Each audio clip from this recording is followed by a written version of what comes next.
everybody, Drew here again, showing you a little bit about Mastery Connect.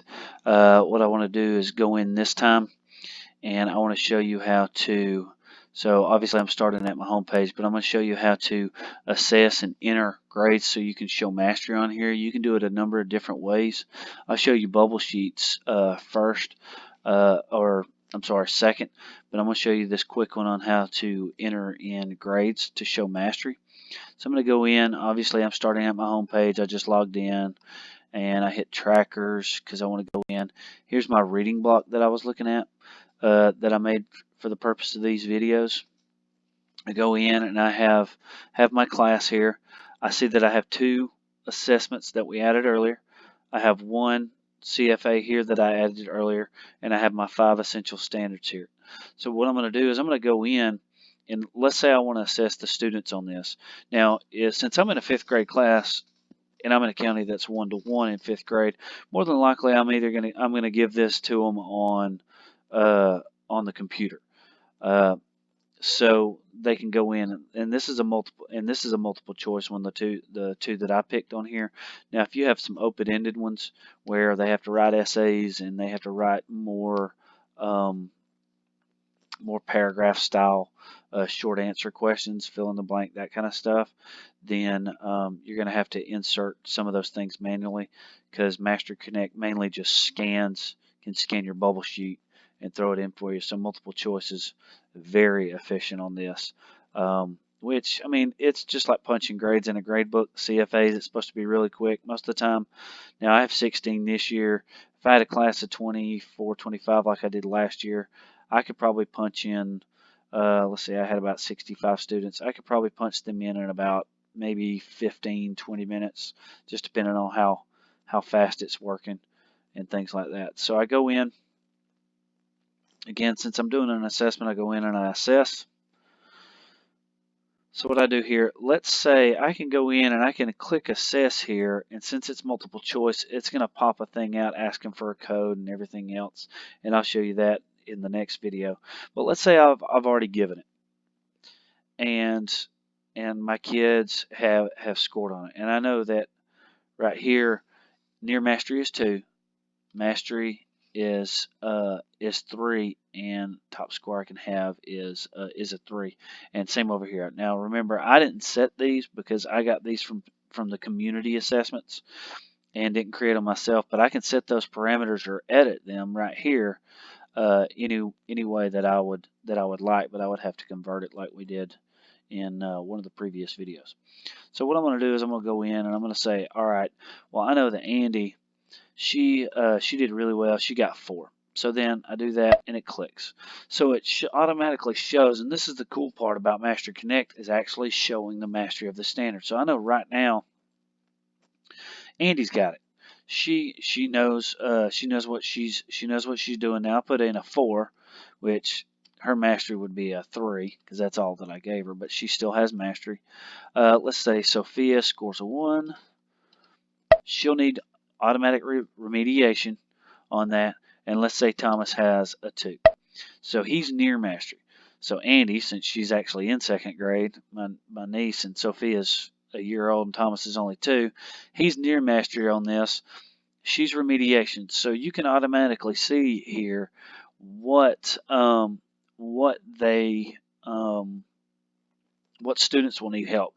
What are the ones that I need to prepare and extend for, which would be Andy. Hey, she's got this one.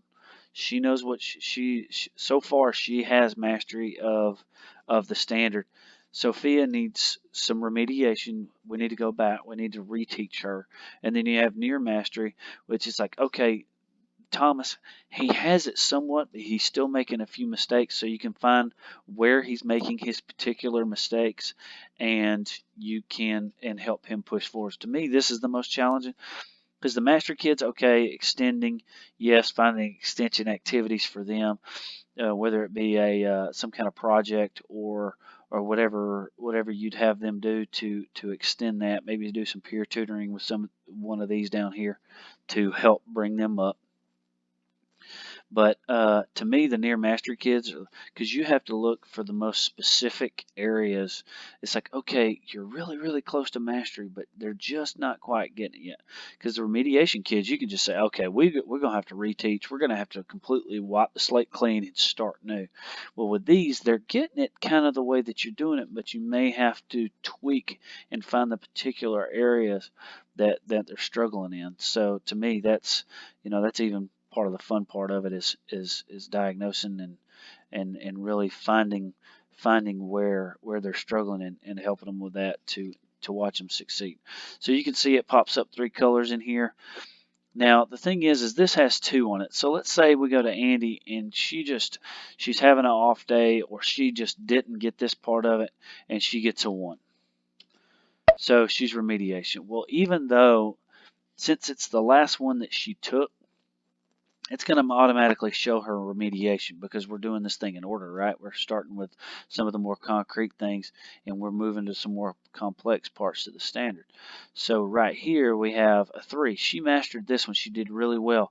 But on this one, she's really going to need some remediation. Maybe she'd been out of school too long, whatever else, some of those outlying factors, or she just didn't get it. Well, what it's going to do is it shows that she mastered the standard here. Well, why isn't she getting it here?